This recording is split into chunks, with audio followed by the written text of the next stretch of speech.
Ladies, gentlemen, I take you have all read the latest updates. The Admiral looked around the table. Every drawn, haggard face looked back at her. Very well, the Admiral continued. I think we're having our back against the wall here. Admiral, a colonel in a rumpled uniform said, I think that is an understatement. If we shorten our defensive lines, we may gain a breather. May? The question came from one of the civilians further down the table. Yes, the Admiral said. May. Nothing is certain in war, even less so now, since this is our first war against a species of machine intelligence. What may we gain if we get a breather? The Colonel hesitated. We may, he said at last, get more ships built, more Espeteers trained, more munitions manufactured. Will that, one of the civilians asked from further down the table, change anything? According to the assessments from the intelligence service, the Colonel replied, as well as the civilian experts, no, probably not. The Admiral raised an eyebrow, inviting the Colonel to go on. The enemy simply reacts too fast, the Colonel continued. You might say inhumanly fast.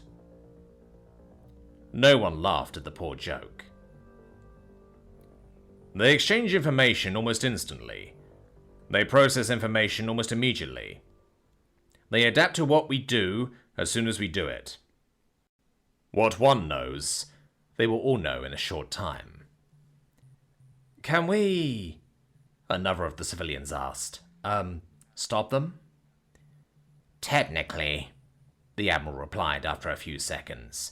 Yes, but the cost will be high. High? The same civilian asked. How high? The Admiral looked over at the Colonel. The current thinking is that to stop them, we would have to glass each and every one of their planets, the Colonel said.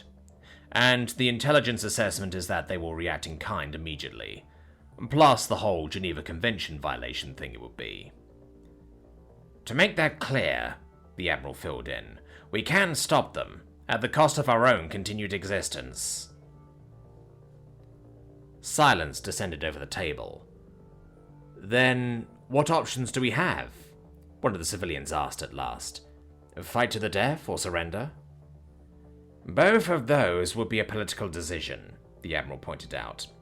However, there is a third option we have not discussed, one that would require the tacit approval of the political leadership. Are you referring to... The Admiral nodded at the civilian.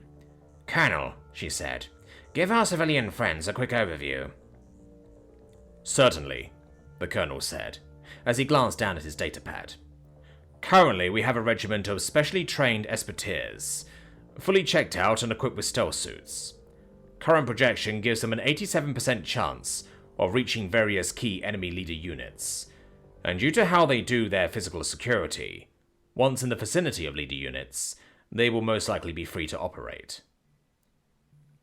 Are you, the same civilian asked, advocating assassinating their leadership?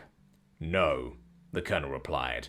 They would just respond in kind, and it would both be pointless and in violation of the rules of war. Pointless? Yes. Lower-ranking units would immediately fill the vacancies in their hierarchy, near instant communication and information sharing, remember? Then what would gaining access to their leaders achieve?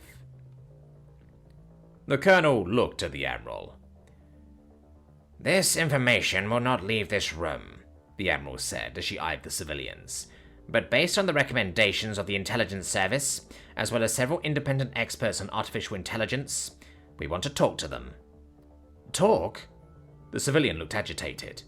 May I remind you that we have been trying to negotiate with them? Not negotiate, the Admiral interrupted. Talk.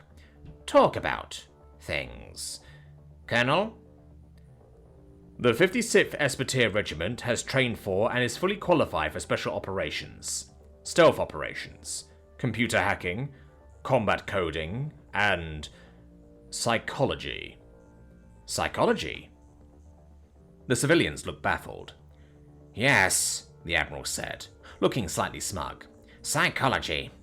The leadership units have an elevated position in their communication mesh. Their assessments, and, if I can use the term, opinions, have priority in the network, and lower-ranking units will fall in line. The Admiral grinned as she surveyed the people around the table.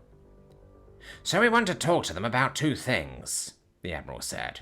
We want to make them see our side of the conflict, and we want to know how they feel about it. And we want them to know it too, deep in their silicon substrate. We are, the Colonel supplied, going to give each and every one of them a massive, species-wide guilt trip for waging war on us.